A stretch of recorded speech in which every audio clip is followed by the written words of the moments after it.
Hi అండి, ఎలా ఉన్నారు అందరూ? మేము చాలా బాగున్నాం. ముందుగా అందరికీ welcome back to our channel Swathi styles and vlogs. మీరు ఎవరైనా మన వీడియోస్ ఫస్ట్ టైం చూస్తుంటే ఆబ్వియస్లీ మన ఛానల్కి సబ్స్క్రైబ్ చేయండి.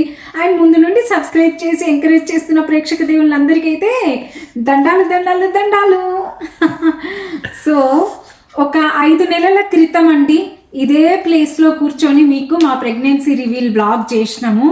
డేస్ ఎంత ఫాస్ట్గా గడిచిపోయినాయి అంటే ఇంకా ఒక 3 days టు గో అన్నమాట. ఇంకో 3 రోజులలో డెలివరీ ఉంది. సో కొత్త అంటే మళ్ళీ చిన్ని పాదాలతో ఇంట్లో ఒకరు నడుస్తారంటే ఆ ఫీలింగే ఎక్సైటెడ్గా, హ్యాపీగా, కొంచెం టెన్షన్ కూడా ఉంటుంది. ఆ బాధ్యత అనేది ఈ మా ప్రెగ్నెన్సీ జర్నీ ఎండ్కి రాబోతోంది. జస్ట్ 3 days టు గో అన్నమాట. ఇంకా లేట్ చేసినాం అనుకో అంటే నాకు సడన్గా నిద్రలో భయం వేస్తోంది. ఎందుకంటే ఫస్ట్ ప్రెగ్నెన్సీలో ఇట్లనే చాలా క్యాజువల్గా 37 weeks అప్పుడే కదా 3 o'clockకి నేను వాష్రూమ్ కని లేసాను. అంటే మనకు అప్పుడు అంటే 9th monthలో చాలా ఫ్రీక్వెంట్గా బాత్రూమ్కి వెళ్తుంటాం కదా. జస్ట్ 3 o'clockకి బాత్రూమ్ కని లేసాను. లేచి వాష్రూమ్కి వెళ్తుంటే మొత్తం వాటర్ ఇట్లా వచ్చేస్తున్నాయి. ఫుల్ టెన్షన్ అయిపోయి ఈయనను గట్టిగా పిలిస్తే ఈయన వచ్చాడు. రాగానే హాస్పిటల్కి కాల్ చేస్తే ఇమ్మీడియట్గా వచ్చేసేయండి అన్నారు. వెళ్ళామన్నమాట. సో అందుకని నాకు ఇప్పుడైతే ఆ రోజు పడుకునేటప్పుడు టెన్షన్ అవుతుంది అంటే ఆ ఎక్స్పీరియన్స్ వల్ల. సో భూమికి ఇంకా నాకు 37 weeksకే అయిపోయింది డెలివరీ.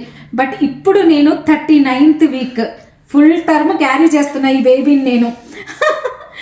సో అందుకని చెప్పేసి ఇంకా 3 days తర్వాత మనకు డ్యూ డేట్ ఉంది. ఫస్ట్ అయితే అన్నిటికన్నా ఏది ఇంపార్టెంట్, బ్యాగ్ సర్దుకోవాలి కదా. ఎప్పుడేమవుతుందో తెలియదు. రాత్రి అప్పుడప్పుడు ఇక్కడ నొప్పి వస్తుంది ఎగ్జాక్ట్లీ ఈ కింద. సో ఎందుకైనా మంచిది బ్యాగ్ సర్దుకొని పెట్టినాం అనుకో కథం. ఎప్పుడన్నా కొంచెం కడుపులో నొప్పి వచ్చిందంటే ఉరుకుడే. ఇంకా పుట్టబోయే చిన్నదాని కోసం అయితే పెద్దదాని చిన్నప్పటి బట్టలు ఉంటాయి కదా, అవన్నీ తీసి వాషింగ్ మిషన్లో వేసి చక్కగా మడత పెట్టి రెడీగా పెట్టుకున్నా. సో ఇందులో కొన్ని చిన్నదాని కోసం హాస్పిటల్ బ్యాగ్లో సర్దాలన్నమాట. యాక్చువల్గా తెలుసా అండి, ఆ ప్రెగ్నెన్సీ కన్ఫర్మ్ అయ్యే కొన్ని రోజుల ముందే భూమి 3 years వరకు ఉన్న బట్టలన్నీ మొత్తం 3 బ్యాగులలో నింపి డొనేషన్ బాక్స్లో వేసేసి వచ్చాము. లేదంటే అసలు చిన్నదానికి ఒక్క బట్ట కూడా అంటే ఒక డ్రెస్ కూడా కొనే పని ఉండేది కాదు. సో ఇంకా ఏమేమి సర్దాలి, ఏమేమి చేయాలి అసలు అర్థం కావడం లేదు. మెయిన్గా ఏంటంటే ఇండియాలో ప్రెగ్నెన్సీ నాకు తెలీదు. ఇక్కడ ఏంటంటే మనకు తక్కువ ఏమి ఉండవండి బ్యాగ్లో సర్దుకునేటివి. ఎందుకంటే హాస్పిటల్లోనే మనకు బేబీ డ్రెస్సెస్ ఉంటారు. హాస్పిటల్ ఉన్నన్ని రోజులు ఒక బనియన్ క్లాత్ లాగా సాఫ్ట్ క్లాత్ది బేబీకి వేస్తూనే ఉంటారు. డైలీ 5-6 మారుస్తూనే ఉంటారు వాళ్ళు. అవి వచ్చేప్పుడు అవన్నీ మళ్ళీ మనకి ఇచ్చేస్తారు. బెడ్షీట్స్ వాళ్ళే ఇస్తారు, డైపర్స్ వాళ్ళే ఇస్తారు. అండ్ మనం ఒక డైపర్ ర్యాష్ క్రీమ్ ఇలాంటివి కొన్ని కొనుక్కోవాలి. అండ్ డ్రెస్సెస్ వచ్చేసి భూమికి ఫస్ట్ టైం వేసిన డ్రెస్ ఉంది. సో అదే తీసి రెడీగా పెట్టేసుకున్నాము. అంటే మళ్ళీ సేమ్ ఫీలింగ్ అట్లా ఉంటుంది కదా. అబ్బాయి అయితే కొత్తవి కొనేవాళ్ళము, అమ్మాయి కనుక భూమిదే వేయాలి, ఇద్దరిది సేమ్ ఫోటో ఒకటి తీసి పెట్టుకోవాలి అన్న ఫీలింగ్తో అదే డ్రెస్ ఒకటి రెడీగా పెట్టేసుకున్నాము. సో అది మొత్తానికి చాలా ఎమోషనల్గా అనిపిస్తుంది. నాకన్నా మా ఆయన కన్నా మా ఇంట్లో లిటిల్ బేబీని అంటే చిన్న లక్ష్మీదేవిని వెల్కమ్ చెప్పడానికి భూమికి ఉన్నంత ఎక్సైట్మెంట్ ఎవ్వరికి లేదండి. రెడీ ఎప్పుడు వెళ్ళినా సరే డాక్టర్ విజిట్ కి ఇవాళ బేబీ వస్తుందా అదేదో వర్డ్ వాడుతుంది Chari. Are they going to cut your tummy today and take out the baby mummy అంటది. దానికి టమ్మీ కట్ చేయడం అంటే ఏదో ఈజీ పని అయిపోయింది. ఎప్పుడు వెళ్ళినా అడుగుతుంది. అండ్ ఇంకొకటి ఇంపార్టెంట్ ఏంటంటే అది 3 days హాస్పిటల్లో ఉంటాము మేము. అమ్మమ్మ తాతయ్య వాళ్ళతో ఉండు నువ్వు అంటే అస్సలు ఒప్పుకోవట్లేదు. No, I want to stay with the baby, I want to come to hospital అంటుంది. అండ్ లక్కీగా మాకేంటంటే ఫ్రైడే రోజు వచ్చిందన్నమాట డెలివరీ డేట్, అంటే షెడ్యూల్ చేసిన delivery date. So Saturday holiday, Sunday holiday. And lucky ఏంటంటే మండే కూడా హాలిడే వచ్చింది. సో 3 days సి సెక్షన్కి 3 days అంట, నార్మల్ డెలివరీకి 2 days అంట హాస్పిటల్లో ఉండేది. సో అందుకని చెప్పేసి మనకు ఈ 3 days భూమి మాతో ఉన్నన్ని రోజులు దాని స్కూల్ అయితే పోదు. అది మాకు ఎక్కువ హ్యాపీ అవుతుంది. ఈ వీక్ బయట 0 -5 దాకా వెళ్తుంది. అవన్నీ అవసరం లేదనా, కొంచెం జస్ట్ అడుగు వేయడానికి ఇది ఒకటి పెట్టు, ఇంకా ఎందుకు అక్కడ క్లీన్ చేస్తారు వాళ్ళే, వాళ్ళు ఇస్తారు. వాళ్ళు కూడా చాలా ఇస్తారు కదా, ఇంకా ఇవి భూమమ్మాయి. భూమి ఎందుకు మనతో పాటు ఉంటా ఉంటుంది కదా, ఉండని ఒక 3 జతలు మధ్యలో తిరుగుతూనే ఉంటాం. సారీ ఉండని దాన్ని కూడా కొన్ని. సరే భూమి కూడా పెట్టాల్సి వస్తుంది ఇప్పుడు. భూమి కూడా ఒక 3 pairs పెట్టుకుంటున్నాము. లిటిల్ బేబీ కంటే దీని ఎక్కువ అయ్యేటట్టున్నాయి. ఫ్రెండ్స్ ఫర్ ఎవర్ అట. సో ఇది మే ఫ్రెండ్స్ ఉంది ఫర్ ఎవర్ అది. సో అదే ఒకటేమో అది ఉంచుకుంది, ఇదేమో చిన్ని బేబీకి ఇస్తుందట. చెల్లి బ్యాగ్ లో పెట్టాలంట. అసలు ప్రిపేర్ అయిపోయింది భూమి అయితే. అండ్ నిన్న దాని హాస్పిటల్ బ్యాగ్ అంతా కూడా హాస్పిటల్ కార్ సీట్ ఉంటది కదా, తెగ తుడుస్తా ఉంది. డాడీస్ గర్ల్ అట. అందరూ డాడీస్ గర్ల్. మరి ఏం చేస్తాము, అక్కడ జెండర్ ఈక్వాలిటీ లేదు. Daddy easily out membered. మరి ఇలా అన్న హ్యాపీగా ఫీల్ అవని. ఫస్ట్ బేబీ కూడా డాడీస్ గర్ల్ అన్న ఫ్రాకే, మళ్ళీ ఈ బేబీ కూడా డాడీస్ గర్లే. మోసేదంతా మనము, పేరు మాత్రం డాడీస్ గర్ల్. ఇది తెచ్చింది ఎవరు అడగండి. మా అమ్మ తీసుకొచ్చింది. మరి ఇండియా నుంచి వచ్చిన ఫ్రాక్ అన్నమాట. ఈసారి ఇదే ఇద్దాం అనుకున్నా. వాష్ చేసావా? అన్నీ వాష్ చేసినాయి. పాప ఈ బుడ్డిదాన్ని ఇటు సైడ్ పెట్టేసి. ఇది కూడా వాష్ చేసింది. వాష్ చేసినాయి. ఇది బాగుంది, క్యూట్ గా, కానీ పెద్దగా అవుతుంది కొంచెం. సో సెకండ్ బేబీ కూడా సేమ్ జెండర్ అయితే పాపం అండి ఏం కొను. ఇవన్నీ భూమివే. ఇదిగో ఇదంతా భూమిదే ఇట్లా పెట్టి ఇట్లా ముడేసేటోళ్ళం. ఇవన్నీ క్యాప్స్. అసలు మా అమ్మ ఇండియా నుంచి కొన్ని ఫ్రాక్స్ తెచ్చింది, ఒక 5-6 ఫ్రాక్స్. అవి తప్ప ఏవి మళ్ళా కొనలేదండి. సో ఇంకా చాలు కదా 5-6 ఫ్రాక్స్. అది కొంచెం పెరిగే వరకు ఆయన హాస్పిటల్లో మనకు కొన్ని ఇస్తారు. సెకండ్ బేబీ సేమ్ జెండర్ అయితే పాపం అన్యాయమే. ఫస్ట్ వాళ్ళే వాడేస్తుంటాం. నిజం చెప్పాలంటే 3 అమ్మలు కలిసి ఈ మూలపుటమ్మకు బట్టలు పంపించిండ్రు. అదే అండి, మా అమ్మ, మా పెద్దమ్మ, మా పిన్నమ్మ 3 కలిపి బట్టలో ఉన్న బుడ్డిదాని కోసం బుడ్డ డ్రెస్సులన్నీ షాపింగ్ చేసి పంపించిండ్రు. ప్రస్తుతం కొన్ని రోజులు అవే వాడేస్తాం. ఇవి కూడా భూమియే. నీకు పెట్టాలి.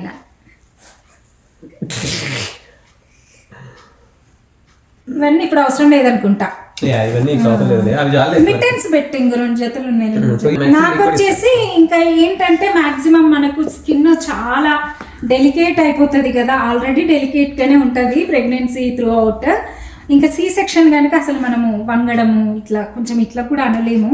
సో అందుకని లెగ్గిన్స్ లేకుండా లూజ్ ఉన్న ఒక 2 ఫ్రాక్స్ అయితే పెట్టుకుంటున్నా. రేపు ఒకటి వేసుకెళ్ళిన తర్వాత ఇంకా వాళ్ళు ఏమో నైటీలు ఇట్లా ఇస్తారు కదా, అదే ఉంటది, మనమేం వేసుకోము. అండ్ వచ్చేప్పుడు మాత్రము మళ్ళీ ఈ 2 ఫ్రాక్స్ పెట్టుకున్నా, ఇందులో ఏదో ఒకటి వేసుకొని వస్తా అని చెప్పేసి. సో ఈ బట్టలు ఇవన్నీ కాదు, వీటన్నిటికంటే ఇంపార్టెంట్ది ఒకటి ప్యాక్ చేయాలి. ఏంటో తెలుసా? There you go. ఏమనుకుంటున్నారు? ఇది మా సెకండ్ ప్రెగ్నెన్సీలో మేము తీసుకున్న ఒక మంచి నిర్ణయం అండి. ఇది మా లాగా ప్రస్తుతం క్యారింగ్ లో ఉన్న కపుల్ కి కూడా ఈ విషయం హెల్ప్ అవుతుందన్న ఉద్దేశంతో మేమిద్దరం ఆ విషయం మీతో ఈ వీడియోలో షేర్ చేసుకుందామని డిసైడ్ అయ్యాము. అదేంటంటే త్వరలో పుట్టబోయే మా సెకండ్ కిడ్ అంబిలికల్ కార్డ్, అదే అండి బొడ్డు తాడు స్టోర్ చేద్దామని నిర్ణయించుకున్నాం. ఎప్పుడైతే అంబిలికల్ కార్డు స్టోర్ చేయాలి సెకండ్ కిడ్కి అనుకున్నామో అప్పటి నుండి మైండ్లో ఎన్నో క్వశ్చన్స్ అండి. ఎందుకంటే భూమికి మేము చేయలేదు, దానికి చేసుంటే మాకు ఈ విషయాలన్నీ ముందే తెలుసుండేవేమో. బట్ ఇప్పుడు ఏంటంటే ఫస్ట్ క్వశ్చన్, మేమేమో యూఎస్లో ఉంటున్నాము, యూఎస్లో సేవ్ చేయాలా ఇండియాలో సేవ్ చేయాలా, నెక్స్ట్ క్వశ్చన్ వచ్చేసి అసలు ఎవరిని ట్రస్ట్ చేయాలి, ఇట్లా నెంబర్ ఆఫ్ క్వశ్చన్స్ ఉండే మైండ్లో. మా ఫ్రెండ్స్లో చాలామంది ఆల్రెడీ వాళ్ళ కిడ్వి అంబిలికల్ కార్డు సేవ్ చేసిన వాళ్ళు ఉన్నారు. సో వాళ్ళు ఇచ్చిన సజెషన్ ఏంటంటే ఎప్పుడైనా అంబిలికల్ కార్డ్ అనేది అదే బొడ్డు తాడు మన మదర్ కంట్రీలో సేవ్ చేయడమే బెస్ట్ అని చెప్పారు. ఇంకా దీనిపైన మేమిద్దరం కూడా చాలా R&D చేసి finally one of the largest stem cell banks in India life సెల్లో స్టోర్ చేద్దాం బుడ్డిదాని అంబిలికల్ కార్డ్ అని డిసైడ్ అయ్యాం. లైఫ్ సెల్ ఎందుకు చూస్ చేసుకున్నామంటే ఇది నిన్న మొన్న స్టార్ట్ అయింది కాదు, 21 years పైగా మార్కెట్లో ఉంది. And 85,000 qualified card blood cell units ఉన్నాయి. అండ్ వన్ మోర్ థింగ్ ఏంటంటే ఆల్రెడీ 5 lakh+ పేరెంట్స్ వాళ్ళ బేబీస్ కార్డ్ బ్లడ్ సెల్స్ దీని ద్వారా సేవ్ చేసుకున్నారు. డెలివరీకి వెళ్ళేప్పుడు కిడ్ని మనతో పాటు తీసుకెళ్ళాలి, అందుకని ఎక్స్ట్రాక్షన్ అనేది డెలివరీ టైంలోనే అయిపోతుంది కనుక బేబీకి మదర్కి కూడా కంప్లీట్గా పెయిన్లెస్ ప్రాసెస్ అనమాట. ఇది దీన్ని మేము ఇండియా నుంచి ఇప్పుడు మనకి కిట్ అంతా ఇండియా నుంచే వచ్చింది. సో ఈ కిట్ ఓపెన్ చేసి చూద్దామా ఏమేమి ఉంటాయో. యా, ఇది card blood storage kit. So వాళ్ళు ఇండియా నుంచి మనకి కొరియర్లో పంపించారు. సో ఇదేమో బ్యాగ్, బ్లడ్ స్టోరేజ్ చేసే బ్యాగ్. సో ఇదేమో ఫ్లాస్క్, ఇది టెంపరేచర్ మెయింటైన్ చేస్తుంది అనమాట, ఆ టెంపరేచర్లోనే ఉండాలి కాబట్టి. సో అది ఈ kit valid for some years అనమాట. సో మనకి అన్ని రోజులు అవసరం లేదు కాబట్టి. సో ఇది మొన్ననే 1 వీక్ కూడా కాలేదు వచ్చి. సో ఇప్పుడు ఈ కిట్లో ఈ బ్లడ్ శాంపిల్ని కలెక్ట్ చేసి మేము ఆల్రెడీ పే చేసాము డాక్టర్కి. So to collect card blood. So తాళ్ళు ఏంటంటే ఆపరేషన్ అయినప్పుడు ఆ కార్డ్ బ్లడ్ని ఇందులో పెట్టేసి ఈ బ్యాగ్లో పెట్టేసి దాన్ని తీసి ఇందులో పెట్టేస్తారు. తర్వాత దీన్ని మేము మళ్ళీ కలెక్ట్ చేసుకొని మళ్ళీ ఇండియాకి లైఫ్ స్టైల్ వరకు పంపించేస్తాం అనమాట. సో వాళ్ళు స్టోర్ చేస్తారు. సో మేము 1 టైం పేమెంట్ చేసేసాము. 75 ఇయర్స్ దీన్ని స్టోరేజ్ చేయడానికి వాళ్ళకి ఆల్రెడీ 1 టైం పే చేసేసాము. సో యా, సో ఇది ఇంపార్టెంట్ థింగ్ మేము బ్యాగ్ స్టోర్ చేసే దాంట్లో బ్యాగ్ ప్యాకింగ్ లో. యా, చాలా ఇంపార్టెంట్ థింగ్ ఇది. అసలు ఎందుకు స్టోర్ చేయాలి మనము బేబీది, దీని యూజ్ ఏంటి?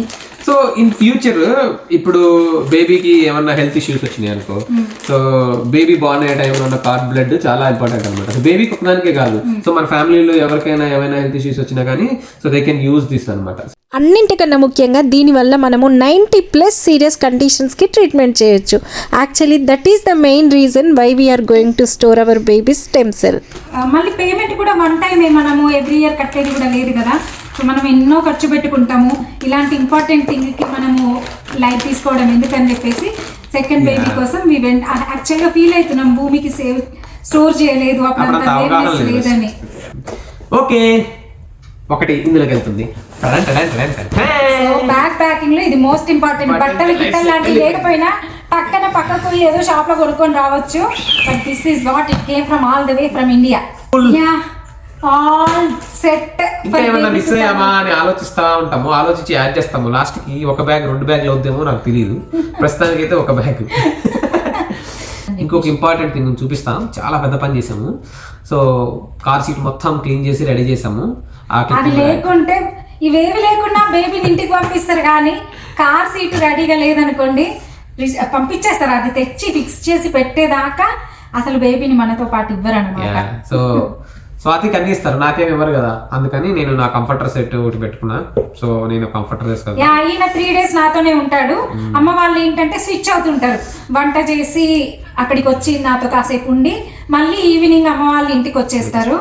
మళ్ళీ నెక్స్ట్ డే మార్నింగ్ ఈయన వచ్చి ఫ్రెష్ అయ్యేటప్పుడు అమ్మ వాళ్ళు ఈయనతో పాటు వచ్చేస్తారు. బట్ ఇంకా భూమి ఈయన నాతో పాటే ఉంటారు. భూమి అయితే she is very clear. I want to stay with you for 3 days in the hospital అని చెప్తుంది. చెల్లి, ఐ వాంట్ టు హోల్డ్ చెల్లి ఫస్ట్ టైం అంట. రాగానే ఫుల్ బ్లడ్ ఉంటుంది, నువ్వు ఎత్తుకోలేవు, ఫస్ట్ డాడీ ఎత్తుకొని క్లీనప్ అంతా అయినాక నీకు ఇస్తారు అని చెప్తున్నాము. కానీ అదే ఉండదు, దాన్ని స్కూల్కి పంపించేస్తాము. సో అది స్కూల్ నుంచి వచ్చాక ఆపరేషన్ అయిన తర్వాత రికవరీ రూమ్కి వచ్చాక ఆ రూమ్లోకి వచ్చినప్పుడు ఒకసారి ఇంటికి వచ్చి తీసుకొస్తాం భూమిని. అప్పటి వరకు వాళ్ళ ఫ్రెండ్ ఇట్లా ఆడుతూ ఉంటుంది కావచ్చు మ్యాక్సిమం. ఎందుకంటే మేమందరం ఆపరేషన్ థియేటర్లో ఉంటాం, అట్లా అయితే వెయిటింగ్ రూమ్లో అది ఫుడ్ తినక అది అన్ప్లాన్ ఉంటుంది, దాన్ని చూసుకోవాల్సి వస్తుంది. అందుకని స్కూల్కి పంపించే బెటర్ అనిపిస్తుంది. యా, ఫ్రైడే స్కూల్కి పంపించేస్తాము.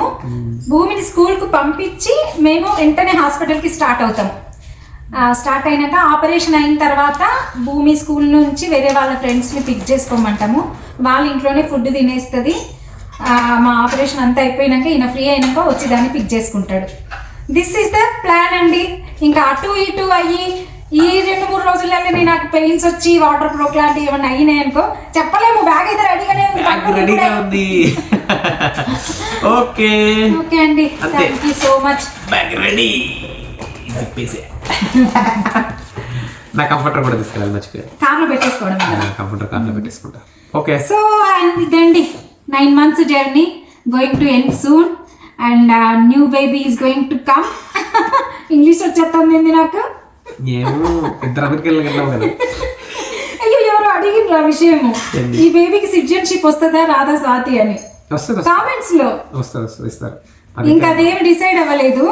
అంటే సిటిజన్షిప్ ఇవ్వము అన్నది బిల్లు పాస్ అవ్వలే. సో పాస్ అవ్వక ముందే బేబీ వచ్చేస్తుంది కనుక షీఈస్ ఎ సిటిజన్. అయినా తెలుస్తుంది మాకు కూడా 100% తెలియదు. బట్ అదేం లేదు, సిటిజన్షిప్ ఇస్తామన్నారు. కానీ ఎందుకు తినబోతు రుచి. సో ఏదైనా సరే సిటిజన్షిప్ ఇచ్చినా ఇవ్వకపోయినా వీ కమిటెడ్. మన తర్వాతతో మనం ఏదైనా మార్చుకునే రోజులండి. సిటిజన్షిప్ వాళ్ళు ఇవ్వకపోతే ఏంది, మన టాలెంట్ తోని మనం ఎక్కడికైనా వెళ్ళొచ్చు, అంతే కదా. యా ఈ హై తోటి నేను వెళ్ళిపోతున్నా జేబులో చేతులు పెట్టుకుని ఎటు వెళ్ళాలో తెలియట్లేదు.